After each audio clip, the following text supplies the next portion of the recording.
ഇതിനു മുമ്പ് നമ്മൾ വയനാട് പ്രസിഡന്റിലേക്ക് മിന്നുവിനെ ക്ഷണിക്കണമെന്ന് വിചാരിച്ചിരുന്നു. അവരുടെ പ്രൊഫഷണൽ തിരക്കുകളും മറ്റു കാര്യങ്ങളും കരിയറുമായിട്ട് ബന്ധപ്പെട്ട യാത്രകളൊക്കെ ആയതുകൊണ്ട് ഈ സമയത്താണ് നമുക്ക് മിന്നുമണിയുടെ ഒരു മീറ്റ് പ്രസിന് വേണ്ടിയിട്ട് കിട്ടിയത്. പക്ഷെ ഇത് ഈ സമയം വളരെ സന്തോഷകരമായ ഒരു സമയമാണെന്ന് തോന്നുന്നു. ലോക സ്ക്വാഡിന്റെ പ്രിപ്പറേഷന് വേണ്ടിയിട്ട് മിന്നു ഒരുങ്ങിക്കൊണ്ടിരിക്കുകയാണ്. അതേസമയം തന്നെ ചരിത്രത്തിൽ ആദ്യമായിട്ട് കേരളത്തിലെ മുഴുവൻ മാധ്യമപ്രവർത്തകരും ജില്ലയിൽ നിന്നുള്ള മാധ്യമപ്രവർത്തകരും പങ്കെടുപ്പിച്ചുകൊണ്ട് ഒരു ക്രിക്കറ്റ് ലീഗ് മിന്നുമണി അടക്കം 17 കൃഷ്ണഗിരി സ്റ്റേഡിയത്തിൽ ഈ 12-13 നടക്കുകയും ചെയ്യാം. ഈ ഇരട്ടി സന്തോഷത്തില് മിന്നുമണിയെ അതിനുള്ള മാധ്യമപ്രവർത്തകരോട് 2 വാക്ക് സംസാരിക്കാൻ വേണ്ടി ആദ്യം ക്ഷണിക്കുന്നു. പിന്നാലെ നമ്മുടെ വയനാട് ജില്ലാ JCL ടീമിന്റെ JC പ്രകാശനവും കൂടെ മിന്നുമണി നടത്തണമെന്ന് അഭ്യർത്ഥിച്ചുകൊണ്ട് മൈക്ക് മിന്നുമണിക്ക് കൈമാറും.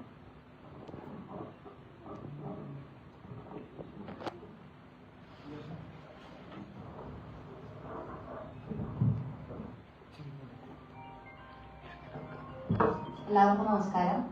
വേദിയിലും സദസ്സിലും ഇരിക്കുന്ന ആദരണീയരെ, ആദ്യം തന്നെ എനിക്ക് ഇങ്ങനെ ഒരു അവസരം തന്നതിൽ എല്ലാവരോടും ഞാൻ നന്ദി പറയുന്നു. പ്രത്യേകമായിട്ട് എനിക്ക് എടുത്തു പറയേണ്ട ഒരു കാര്യം, ഒരു കായിക താരം എന്ന നിലയിൽ ഞങ്ങളുടെ കരിയറിൽ എന്തുമാത്രം മീഡിയ സ്വാധീനിക്കുന്നുണ്ടെന്ന് നല്ല രീതിയിൽ അറിയാം. ഇത്രയും നാളത്തെ എന്റെ ഉയർച്ചയിലും താഴ്ചയിലും കൂടെ നിന്നതിൽ ആദ്യം തന്നെ ഞാൻ നന്ദി അറിയിക്കുന്നു. ആധികാരികമായി ഇങ്ങനെ വേദികളിൽ സംസാരിച്ചൊന്നും ശീലമില്ല. എങ്കിലും എല്ലാവരോടും ഇനിയും തുടർന്നും ഞങ്ങളുടെ കരിയറിലേക്ക് എല്ലാവിധ സപ്പോർട്ടും പ്രതീക്ഷിക്കുന്നു. Thank you so much.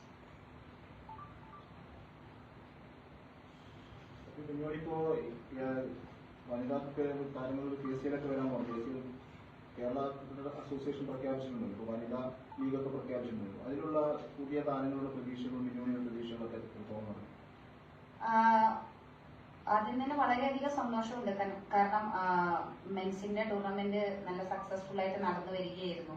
അപ്പൊ അങ്ങനെ ആ ടൂർണമെന്റ് ഒക്കെ കാണുന്ന സമയത്ത് ഒരുപാട് ആഗ്രഹിച്ചിരുന്നു വിമൻസിനും കൂടി ഇങ്ങനെയൊരു ഇനിഷ്യേറ്റീവ് കേരള ക്രിക്കറ്റ് അസോസിയേഷൻ എടുത്തിരുന്നെങ്കിൽ എന്ന് തോന്നിയിട്ടുണ്ടായിരുന്നു. അപ്പൊ ഫൈനലി അത് നിലവിൽ വരാൻ പോവാണ്. അതുകൊണ്ട് വളരെയധികം സന്തോഷമുണ്ട്.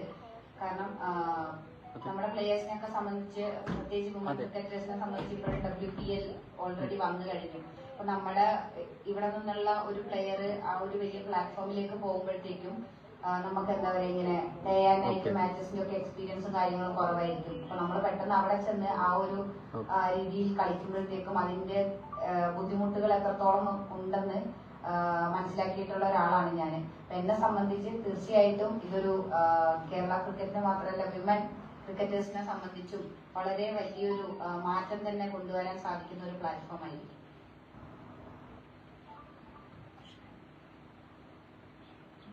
മലയാളത്തിൽ തന്നെ വയനാട്ടിൽ തന്നെ 3 നാഷണൽ ടീമുകൾ വന്നു.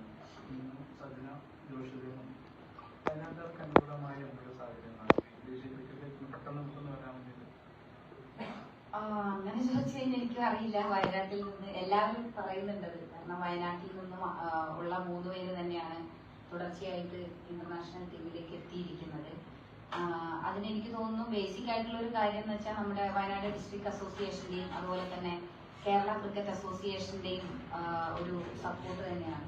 കാരണം ഞാനാണെങ്കിലും ജോഷിതയാണെങ്കിലും ഞങ്ങള് കേരള ക്രിക്കറ്റ് അസോസിയേഷന്റെ അണ്ടറിലുള്ള കേരള ക്രിക്കറ്റ് അക്കാദമി വഴി പരിശീലനം നേടി വന്നവരാണ്.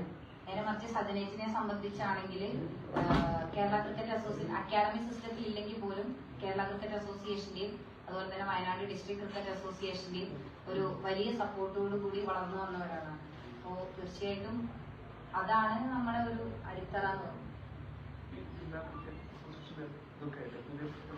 നന്നായിട്ട് പരിചയമുള്ള ഒരാളാണ്. എത്ര സമയം കൃഷിയിൽ പോകുന്ന ഒരാളാണ്. പുതിയ ജനറേഷനെ കുറിച്ച് എങ്ങനെയാണ്? തീർച്ചയായിട്ടും ഒരുപാട് നല്ല കാലിബറുള്ള പ്ലേയേഴ്സ് ഉണ്ട്. പിന്നെ ഇപ്പോ ഉള്ള നമ്മുടെ ഒരു ഫെസിലിറ്റീസ് എന്ന് പറയുന്നതാണെങ്കിൽ എന്തിനും ഏതിനും എന്താ പറയാ, നമ്മള് ഒരുപാട് കഷ്ടപ്പെടേണ്ട ആവശ്യമില്ല. അവർക്ക് വളർന്നു വരേണ്ട എല്ലാ സാഹചര്യം, ആസ് എ ക്രിക്കറ്റർ വളർന്നു വരേണ്ട എല്ലാ സാഹചര്യവും ഇന്ന് കേരളത്തില് ഏതൊരു ജില്ലയിൽ നോക്കിയാലും നമുക്ക് കാണാൻ സാധിക്കും. അതുകൊണ്ട് തന്നെ മാക്സിമം ഇപ്പോൾ വരുന്ന പ്ലേയേഴ്സിനൊക്കെ സംബന്ധിച്ച് അവരൊരു സ്റ്റേറ്റ് ടീമിൽ എത്തുമ്പോഴത്തേക്കും അവരവിടെ പെർഫോം ചെയ്യാൻ റെഡി ആയിട്ടാണ് വരുന്നത്.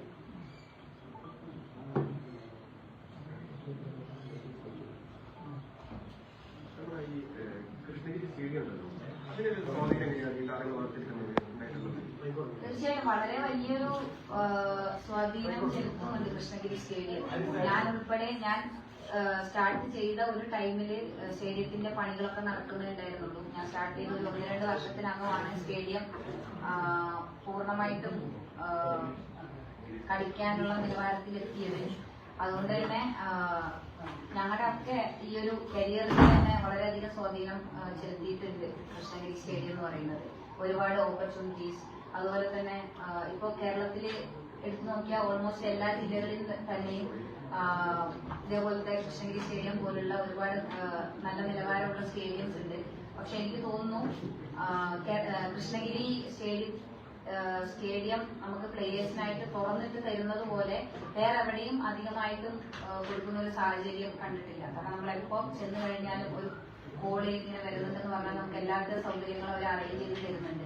നേരെ മറിച്ച് ചിലപ്പോൾ ചില ജില്ലകളിലൊക്കെ എന്ന് വെച്ചാൽ പെർമിഷൻ എടുക്കണം, മെയിൽ അയക്കണം, അങ്ങനെയുള്ള കുറച്ച് ഫോർമാലിറ്റീസ് ഉണ്ട്. പക്ഷെ ഇവിടെ നിന്ന് കേരളത്തിന്റെ ഏത് ഭാഗത്തു നിന്നും ഒരു പ്ലെയർ വരുവാണെങ്കിൽ കൃഷ്ണഗിരി സ്റ്റേഡിയത്തിന് അങ്ങനത്തെ ഒരു ഫോർമാലിറ്റീസ് കാര്യങ്ങളൊന്നുമില്ല. അവർക്ക് വേണ്ടിയിട്ട് ഫുള്ളായിട്ട് ഇങ്ങനെ തുറന്നിട്ട് കൊടുക്കും.